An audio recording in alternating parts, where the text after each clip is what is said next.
योग और ध्यान जो आपका फाउंडेशन कोर्स यानी आधार पाठ्यक्रम है उसका 5th लेक्चर लेकर आए हैं यूनिट फर्स्ट का।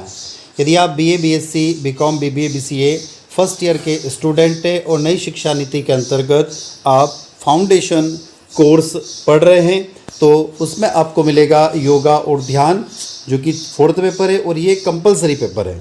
इसमें से आपको objective, one word, true and false, filling the blanks ऐसे कुछ क्वेश्चन इसमें देखने को मिलेंगे। तो आज लेक्चर 5 में हम बात करते हैं षट कर्म योग साधन में अर्थ, उद्देश्य और उनका महत्व। सबसे पहली बात कि षट कर्म क्या होता है, व्हाट इज ए षट कर्म। यदि हम षट कर्म की बात करें कि षट कर्म किसे कहा जाता है, तो षट कर्म यदि हम देखें तो ये 2 शब्दों से मिलकर बना है। कितने शब्दों से मिलकर बना है? षट कर्म 2 शब्दों से मिलकर बना है। क्या है? एक संस्कृत का शब्द है जिसका अर्थ होता है संयोजन, जिसका संस्कृत का शब्द है। षट का अर्थ होता है 6, षट का यहाँ पर अर्थ क्या है? 6, तथा कर्म यानी क्रिया का अर्थ कला या प्रक्रिया है। यहाँ पर षट कर्म का अर्थ है 6 ऐसे विशेष कर्मों या क्रियाओं से हैं जिनके द्वारा क्या होती है? शरीर की शुद्धि होती है। हठ योग के इन 6 प्रकार को शुद्धि कर्मों को हम लोग क्या कहते हैं? षट कर्म कहते हैं। तो आप इसमें नोट डाउन क्या करना है आपको, तो षट कर्म या षटिक 2 शब्दों से मिलकर बना है। षट और कर्म के संयोजन से मिलकर बना एक संस्कृत का क्या है? शब्द है, जिसमें षट का अर्थ होता है 6 और कर्म का अर्थ होता है क्रिया, अर्थ या प्रक्रिया। यहाँ पर षट कर्म का अर्थ है 6 ऐसे विशेष प्रकार की क्रियाओं से है जिनके द्वारा शरीर की शुद्धि होती है। हठ योग में इन 6 प्रकार के शुद्धि कर्मों को षट कर्म कहते हैं। हठ योग में, अब बात करते हैं हठ योग में, तो हठ योग की क्रिया या कर्म शब्द का प्रयोग विशिष्ट तकनीकी अर्थों में किया गया है जो स्वच्छता तकनीकी को दर्शाता है। यद्यपि हठ योग एवं गेरंड संहिता में षट कर्म या क्रिया का सामूहिकृत किया गया है। ये आपको नोट डाउन करना है कि हठ योग और गेरंड संहिता में 6 षट कर्म या क्रियाओं का सामूहिकरण किया गया है, लेकिन षटु कर्म संग्रह में इन 6 व्यापक शीर्षकों के अंतर्गत कम से कम 46 प्रक्रियाओं को वर्गीकृत किया गया है। तो आप ध्यान रख लें, आपको क्या नोट डाउन करना है, तो षट कर्म क्या है, ये किससे मिलकर बना है, कौन से जो लैंग्वेज है उसका वर्ड है, और हठ योग और घेरंड के अनुसार 6 षट कर्म या क्रियाओं का सामूहिकृत किया गया है। लेकिन षटु कर्म संग्रह जो पुस्तक है उसमें 6 व्यापक शीर्षकों के अंतर्गत, ये जो 6 शीर्षक उनके अंतर्गत 46 प्रक्रियाओं का वर्गीकृत किया गया, जैसे वामन, गंडूशा, विरिहन, उद्रत एवं रक्तस्राव आदि। यहाँ पर आप इसको हिंदी और इंग्लिश दोनों मीडियम में बैक टू बैक समझेंगे। मैं सिर्फ यहाँ पर हिंदी लैंग्वेज का प्रोनाउंसिएशन कर रहा हूँ, आप इंग्लिश लैंग्वेज जो उसको स्क्रीनशॉट लेकर या फिर इस वीडियो को रोककर पढ़ सकते हो, समझ सकते हैं। हठ योग प्रदीपिका एकमात्र ऐसा ग्रंथ है जो षट कर्म में 6 प्रथाओं धोती, वस्ती, नेति, त्राटक, नौली तथा कपालभाति का प्रमाणीकरण रूप से वर्णन करता है। षट कर्म शरीर के लगभग सभी महत्वपूर्ण शारीरिक प्रणालियों जैसे श्वसन प्रणाली, पाचन तंत्र, संचार प्रणाली तथा तंत्रिका तंत्र को प्रभावित एवं सक्रिय करते हैं। इसमें शरीर के प्रत्येक अंग अर्थात भोजन, नली, पेट, वृद्धअंत्रा, फेफड़े, आँख तथा कान का समान रूप से ध्यान दिया जाता है। हठ प्रदीपिका में 6 षट कर्म का उल्लेख आता है। कौन सी है? धोती, वस्ती, नेति, त्रटाक, नौली और कपालभाति। अब षट कर्म के प्रकार, षट कर्म कितने प्रकार के होते हैं? तो षट कर्म कितने प्रकार के होते हैं? तो षट कर्म या शुद्धि क्रियाएं हमारे शरीर के स्वास्थ्य को बनाए रखने के लिए विशेष रूप से आवश्यक होती है। योग साधना की दिशा में यह एक पहला चरण है। षट कर्म क्रियाएं त्रटाक, नेति, कपालभाति, धोती, वास्ती और नौली निम्नलिखित है। कौन कौन सी है? धोती क्रिया, वास्ती क्रिया, नेति क्रिया, नौली क्रिया, त्रटाक क्रिया और कपालभाति क्रिया। इन 6 क्रियाओं को अब हम विस्तृत से इस वीडियो के अंदर अब हम समझेंगे। साथियों, ये जो वीडियो इसके बाद में 5th लेक्चर के बाद एक और लेक्चर आएगा 6th लेक्चर, जिसमें सूर्य नमस्कार की बात होगी, और 7th जो लेक्चर आएगा उसमें हम इस फर्स्ट यूनिट के सभी ऑब्जेक्टिव प्रश्नों को देखेंगे और समझेंगे। षट कर्म की एक प्रमुख विधि है धोती। धोती का अर्थ होता है धुलाई। यह क्रिया ग्राप्त नली और पेट की शुद्धिकरण के लिए की जाती है। योग विद्या में इसे उदर शुद्धि भी कहते हैं। इसे गजकरणी या कुंजल क्रिया भी कहते हैं। जब हाथी को अपने पेट में उबकाई आती है तब वह अपनी ग्रीवा में सूंड अंदर डाल कर देता है और अंदर की वस्तुओं को बाहर निकाल कर फेंकता है। यह विधि हमें प्रकृति से ही प्राप्त हुई है। धोती क्रिया विधि पेट में अति अम्लता यानी एसिडिटी होने या जब कुछ पेट में अपाच्य या बुरा खा लिया हो तब जी मछली होकर छुटकारा दिलाती है। यह विधि खाद्य प्रति ऊर्जा, एलर्जी और दमा को भी दूर करती है। धोती क्रिया शुद्धिकरण की विधियों की एक श्रृंखला है जो 3 मुख्य समूहों में विभाजित होती हैं। पहली अंतर्धोती, शीर्ष धोती या सिर की सफाई और तीसरी होती हृदय धोती। अंतर्धोती या आंतरिक शुद्धि की विधियों में मुख से गुदा तक आहार नली की पूरी सफाई की जाती है। इसमें 4 अभ्यास होते हैं: शंख प्रक्षालन, लघु शंख प्रक्षालन, अग्निसार क्रिया, जठर अग्निवर्धक, कुंजल और अमाशय की जल की सफाई, वातासर धोती और आंतों की वायु द्वारा सफाई। तो ये जो पहली क्रिया हम लोगों ने इसके अंदर देती षटकर्म की, ये थी हमारी कौन सी क्रिया? धोती क्रिया।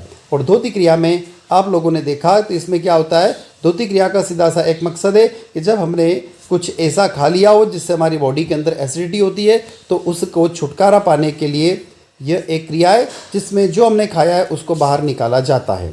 दूसरी वस्ति क्रिया। हठ योग के दौरान एनीमा करने की क्रिया को वस्ति क्रिया कहते हैं। वस्ति का अर्थ है उदर का निचला भाग। वस्ति योग क्रिया में उदर के निचले भाग विशेषकर पाचन तंत्र को स्वतंत्र करने के लिए अभ्यास किया जाता है। अतः क्रिया उदर और मलाशय के शोधन की क्रिया है। आंतों को साफ करने की एक प्राचीन विधि। तो ध्यान रखिए, वस्ति क्रिया क्या है? तो हमारी आंतों को साफ करने की क्या है? स्टोमच को साफ करने की एक प्राचीन क्रिया है। वस्ति कर्म में गुदा मार्ग के द्वारा पानी या वायु को एक बड़ी आंत में खींचा जाता है, फिर इसको निकाल दिया जाता है। इससे बड़ी आंत के निचले हिस्से में साफ करने में सहायता मिलती है। प्राचीन काल में वस्ति क्रिया नदी किनारे उगड़ू बैठकर की जाती थी। नोली की सहायता से पानी को आंतों के अंदर खींचा जाता था, तत्पश्चात उसके वापस नदी में निकाल दिया जाता था। आज ये विधि आंतों के निचले भाग को साफ करने के लिए एनीमा के रूप में प्रयोग में लाई जाती है। वास्तिक क्रिया में आंतों के मल पूर्ण रूप से साफ हो जाता है। वास्तिक क्रिया उदर संबंधी बीमारियों को दूर करने में सहायक होती है। प्रारंभ में वस्ति क्रिया को करना थोड़ा कठिन था, इसलिए प्रारंभ में कुशल प्रशिक्षण की उपस्थिति में इसका अभ्यास करना अच्छा होता है। इसके नियमित अभ्यास से बहुत अधिक लाभ मिलते हैं। वस्ति क्रिया को 2 प्रकार से किया जा सकता है, जल वस्ति और स्थल वस्ति। वस्ति क्रिया का उद्देश्य शरीर में विष को हटाना और शरीर को ठंडा करना होता है। इस क्रिया को करने से नींद अच्छी आती है, साथ ही आलस्य भी दूर होता है।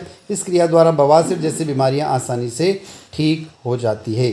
तो ये वस्ति कर्म है।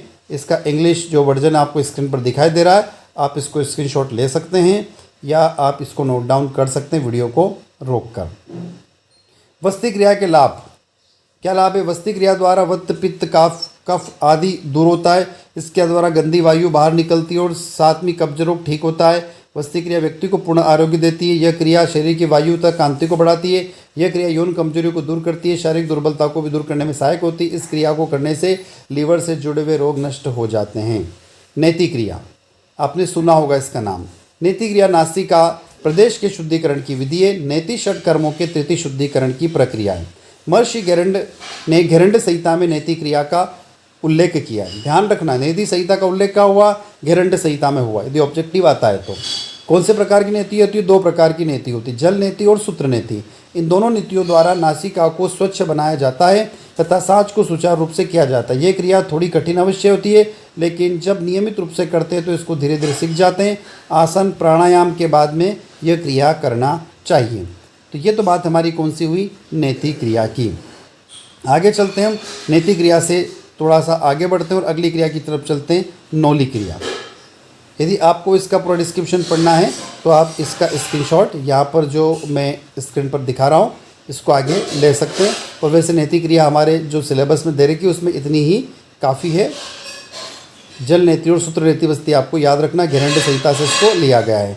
ये जो स्क्रीन पर चल रहा है, आप चाहे तो इसका स्क्रीनशॉट हिंदी और इंग्लिश लैंग्वेज में वीडियो को रोककर ले सकते हैं या फिर वीडियो को पॉज करके इसको पढ़ सकते हैं। चलते हम नौली क्रिया। नौली एक योग साधन क्रिया है। यह शब्द नाल शब्द से निकला है, जिसका अर्थ होता है नाभि में लगी नाल। साधारणतः नौली को पेट में मालिश या पेट को घुमाने के तौर पर समझ सकते हैं। यदि इसका विज्ञान के शब्दों में देखें तो यह पेशियों को सिकुड़ने एवं फैलाने की क्रिया है। ग्रंथ संहिता में इसको लोलिकी भी कहते हैं। नोली योग की अभ्यास विधि में नोली योग की अभ्यास विधि इस प्रकार से है। क्या करते हैं? सबसे पहले सीधे खड़े होकर पैरों के बीच लगभग 1.5 फुट की दूरी रखिए। हाथों और जांघों के किनारे रखिए। गहरी सांस लीजिए। जब आगे झुके हाथों और घुटनों को ऊपर रखिए। सांस पूरी तरह छोड़ दीजिए। उड्डयन बंद की सहायता से पेट को कमर की ओर खींचिए एवं रेडॉक्स एल्ब्यूमिन्स के ऊपर की ओर खींचिए।